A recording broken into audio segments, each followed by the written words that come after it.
Is it filming? Recording? Okay.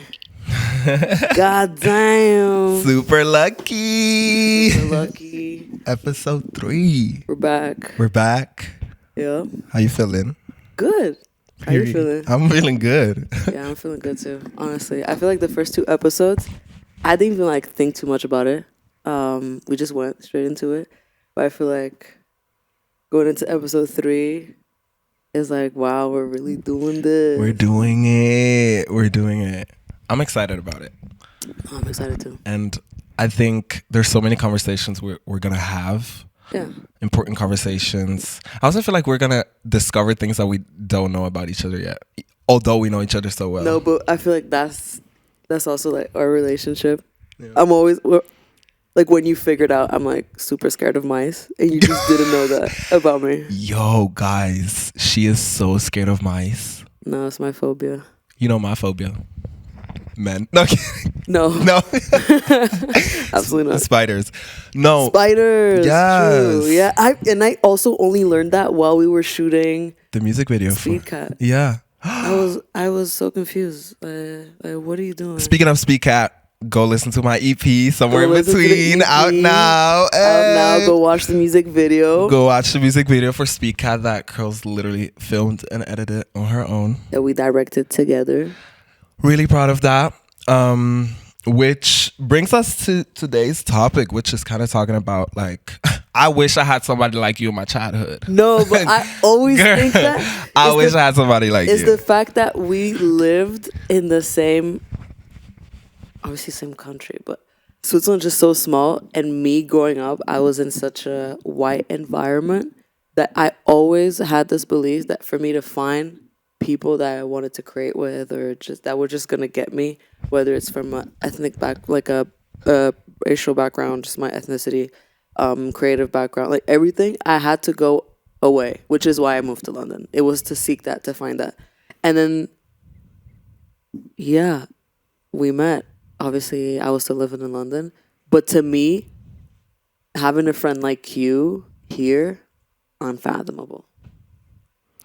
See, I mean, we talked about it. I grew up in a pretty mixed environment where I was not the only black person. Yeah. However, I still feel like, especially through like expression, being queer as well is obviously a form of expression, too, you know? yeah.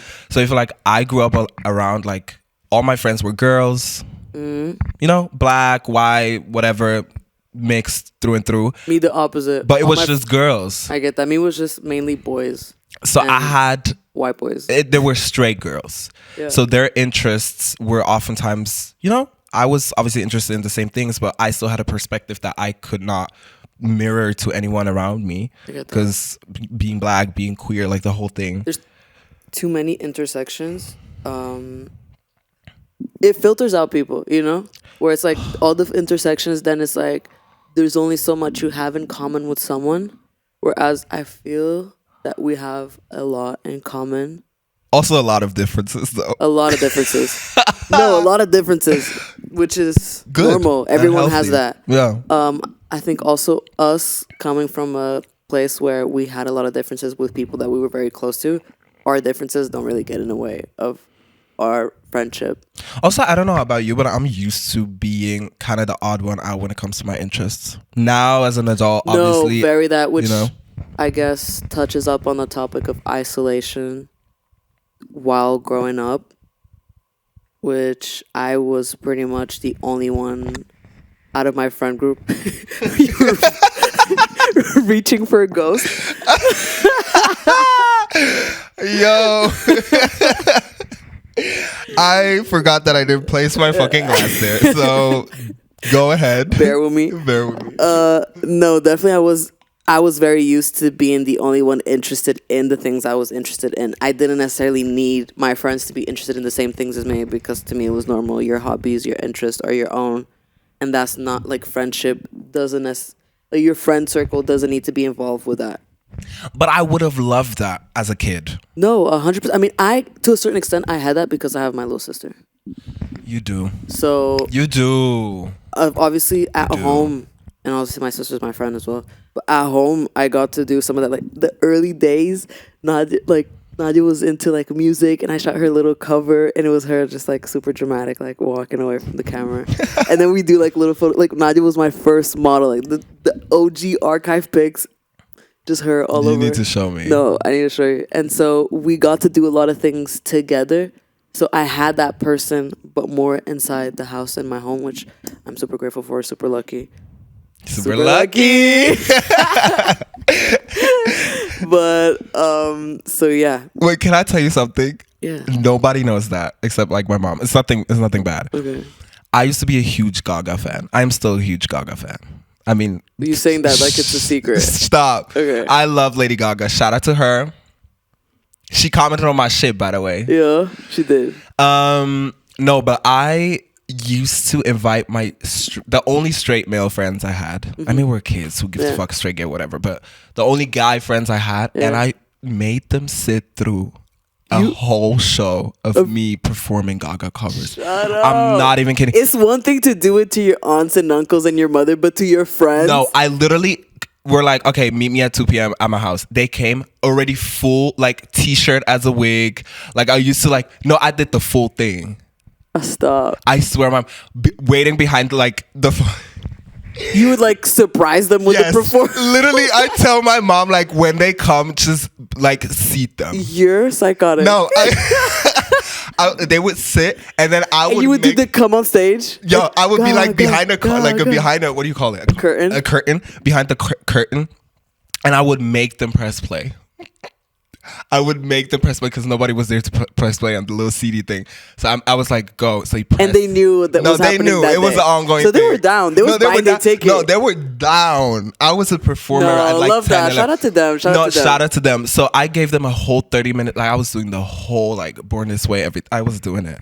And my mom was so gagged. She was like, he's having another concert. It's just a Tuesday afternoon. A concert at home. No, fully. That was the thing. Love. I love that too. Like they watched. No, but to be honest, I'll say this as well. When I first started doing photography, all of my friends modeled for me.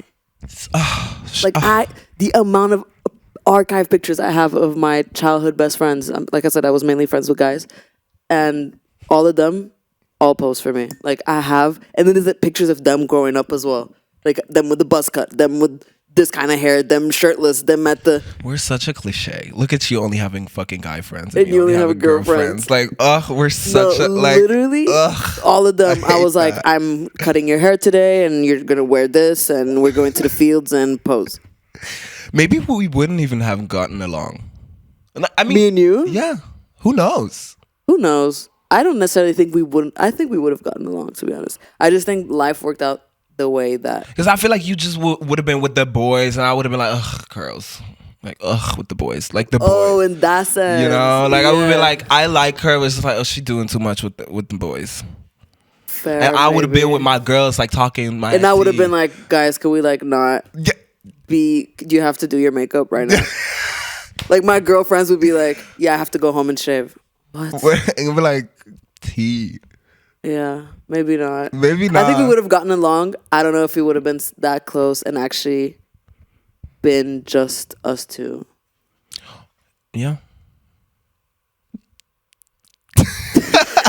Are we like, were we never supposed to? No. Oh my God, no. I just think there's certain people you need to meet as an adult. No, yeah. No, I agree. You know, and I actually think the people that, and not to discredit, we actually talked about it today or yesterday. I don't want to discredit my childhood friends because I still have a few of them and I love them and cherish them very much. But obviously they're attached to a version of me that they saw growing up and vice versa. So I feel like a lot of times you still have these subconscious images of a person. No, I think as well, we had to come into ourselves to then be able to show up for each other in the way that we do. Okay. No, why was that? It was given. You spit like mic drop, like drop it on them. No, 100%. Yep. 100%. You know, so it's. I feel like in my experience, I've had friendships where it was hard to detach from that version that you knew. Sorry to burp. You just burping on the mic, like damn. It's all that eating, bro. Like, give us a break. He always eating some. No, can we talk quick? I just want to, can we address the elephant in the room? You're judging me for my eating habits. And we need to stop judging me for my eating habits. That's a whole other topic. We ain't got enough airtime for that. You're distracting. Moving on. Don't burp on the mic. I'm sorry. Yeah. So I was. Yeah. I think both of us were very used to standing out, which is why today, even though we are surrounded by more like-minded people, we're not really scared to continue to stand out. And also, you know what? I seek people that are not always exactly the same. No, 100%. Like I need, like even if for me, it's even in terms of age, what people do for work. Like I meet someone and I'm like, yeah, so what do you do? And they're like, I'm a nurse. I'm like, hate that. Like, you know what I mean? Like, it's just so annoying when you're constantly surrounded by people. It's like the world is so vast. Why would you only be surrounded by people who are like you? If anything, some of the best lessons I've learned are from people that live a different life than me. 100. Because they see things from a different perspective, which allows me to have, take that and interpret it in my own way. Which is also why we get along. Because as much as we have in common, we have maybe double. We have so many things that we have different opinions on or perspectives on. First of all, you love men. You hate men. It's not even like that. No, you hate men. No, you do. We're here. What are you? I got one guy friend. He's sounding like white people. No, but like it's just you like sweets. Who's calling? Who the fuck is? Look at the picture. Look at the picture. Girl, hang that up. Anyways, we just gonna let that ring. But yeah, like I think like you like sweets. I like salty shit. You're vegetarian. I like meat. We got so like you like pop. I like rap, R&B, and everything else. The thing that it's our interests mostly. Yep. However, fundamentally, energy, morals, all that shit, which is for me on the same page. Is what my compass to who I really surround myself with today. Also, opinions about other people, behavior of other people. We're always on the same page. Yeah. Always. That's weird. Fucked up. Fucked up. Like, hate that. But no, so yeah, I guess moving to London, and then I guess you also going into like modeling and music allowed us to meet people that were just on similar paths, whether they were more ahead or further like behind, not behind, but just different steps of the progress. Who are you calling behind? No, not behind, but just like I think I've learned so much from people I've learned as much from people who are beginners as much as I've learned from people who are professionals, just because they have different approach to being a creative. 1000%. Like someone who's in the beginning stages, they're not as much of a perfectionist, and so like it needs to be this way. And I think there's so much freedom in that sometimes the more you do something, the more you get lost in your taste, the way you're used to doing things, how you need to do things. So again, going back to like getting energy and learning from people who are different from you is so nice. It's so nice. And it also, on that note, taught me not to take opinions from people that are not in that field so closely. Because like in the beginning, especially when you're like, let's say, your creative path is still rooted in solitude. Yeah. The first people to encounter your art and your expression is your family, is your like closest friends, it's like your work colleagues, whatever. And these people don't, if they're not creatives themselves, they don't have that. Usually they will give you advice that you don't need. But they also have a perspective that isn't like, for instance, let's say you'd work on a project and there's like photographic elements or whatever. Yeah. The normal person who's going to consume your stuff doesn't necessarily have a background in photography or music. And they're just going to be like, oh, this is nice. I really like this. Whereas there's some things sometimes that I'm like, I hate that. you know? And I feel like sometimes the more you listen from people who are in that field as well, the more it clouds your, like me, for instance. That's why like isolation is also so useful, because I think it allowed me in my younger days to really find my artistic voice without it being influenced by, oh, this and that person are doing this and I think that's cool, so I should learn, like take from that, you know? Interesting. Okay. Like as when I was younger, I was doing photography, I purposely didn't follow other photographers so that I wouldn't be influenced by their visual identity. You know? I love that. Like I wanted to like have my own. No, I wanted my that. And I feel like today I look at my pictures and people have told me that was like, yeah, I could just tell you took that pic. See, I love that. And then I moved to London, and that was moments that were really hard for me, where I was like, okay, well, this or that person is doing that, so is my shit really that special? But in the world, bro, I learned a concept that is like so interesting, which is, wait, what was it? Something about, it's just like about things that are recurrent in every part of the world, just in humanity, like religion or just I think it's something subconscious, general subconscious. I'm so confused. Anyways, do you know what I'm talking about, Marlo? The collective, see, I knew she knew. Okay, shout out Marlo. The collective subconscious, correct? Yes. And it's just like things that it's like, yes, there are original ideas, but everything comes again and again, you know? So there's always going to be someone who has thought of this idea or has done similar things to you. And I think there's a lot of beauty in that. But sometimes the more you try to detach yourself from that, the more it can be like hindering. Where it's like, oh, I'm not going to do same for us. We could have easily been, oh, we're not going to do a podcast because there's already so many podcasts. Or no, I'm not going to do music because there's already so many singers. Or I'm not going to be a DJ because there's already so many DJs that play this type of music.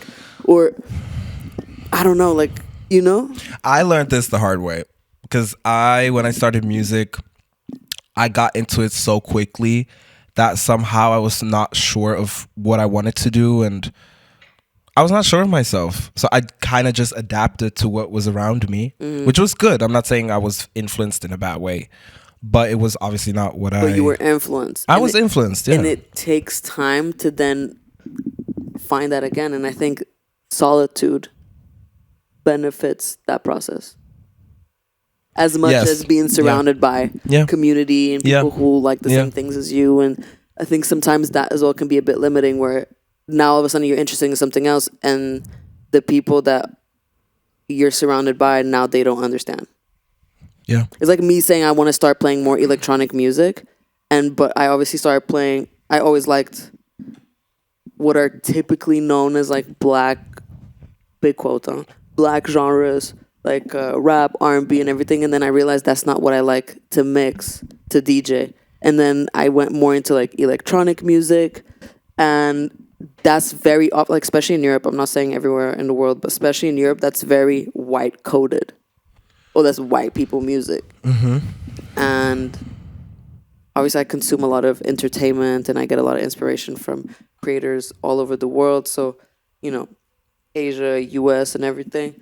And there I also saw, okay, so people that look like me are also playing different things. Yes, and it's also, again, as you said, solitude and community. It's also important to not be like, oh, this is my community. These are black people. These are queer people. So let me just do what they do, because that will also. I've been in spaces that should reflect who I am. Yeah. But then I'm in there, and it's like sometimes it will feel right, and sometimes it will not. But this is why there's some artists who have done tremendously well, such as like Tyler the Creator, like even Kanye. Like back in the day, not doing any free promo for Kanye.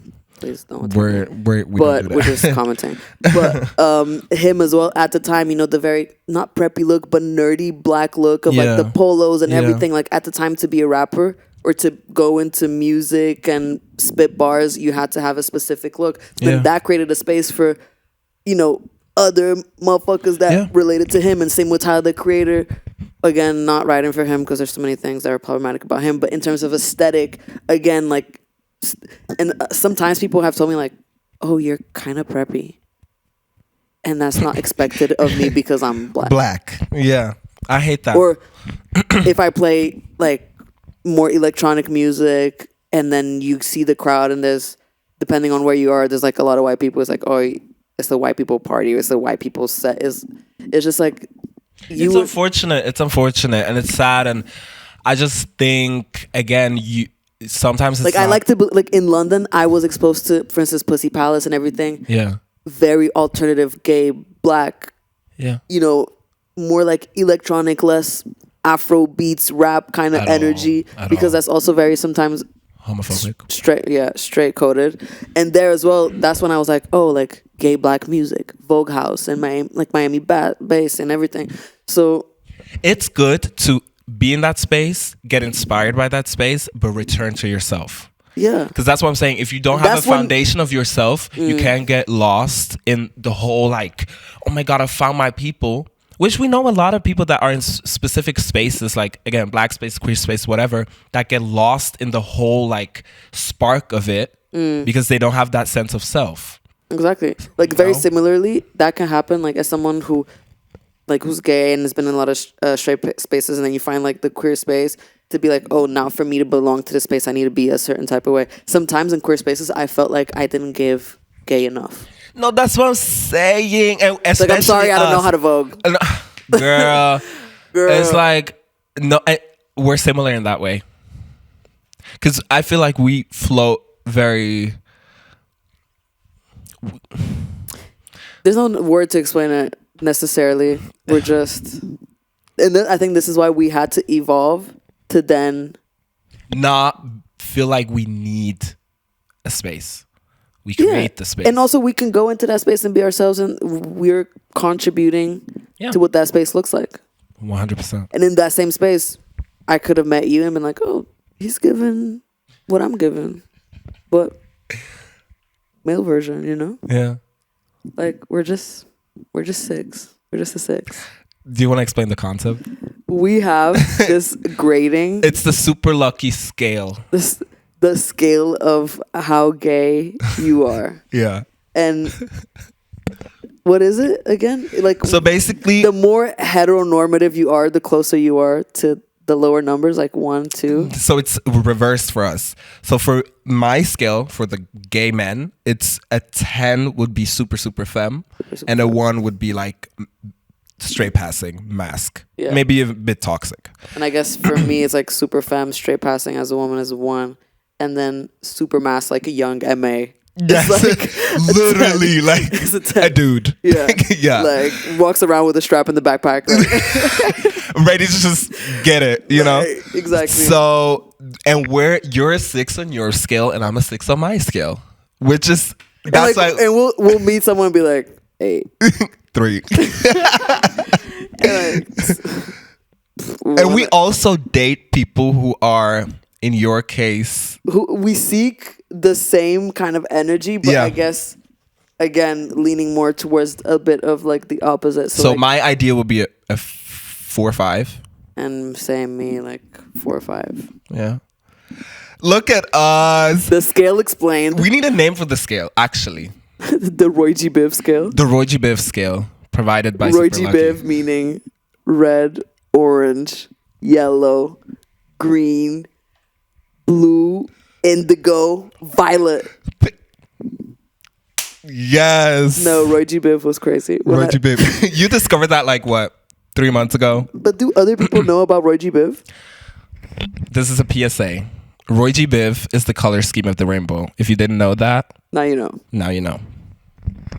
Okay, and then there's like the acronym, which is like, is that what you said? Acronym? I think that's. Sometimes I be using big words and I'm like, girl, I don't know if that's what it means. It's a big word. It's a big word. It's a big word. Acronym. Acronym. No, but was there a moment where you thought like, oh, I found myself specifically creatively? Was there a moment where it's like, yup, this is the route I want to go? I did, then I lost myself, and then I recently found myself again. I feel like us going back into the pod and shooting the music video. Same. Like, of course, there's a lot of moments like that, but to shed light on the most recent moment, I would say right now I feel very alive creatively, and I think that's after like a year of having a corporate job where I was very put off like a year ago, and I was just okay. I need to put that on ice, and now defrosted.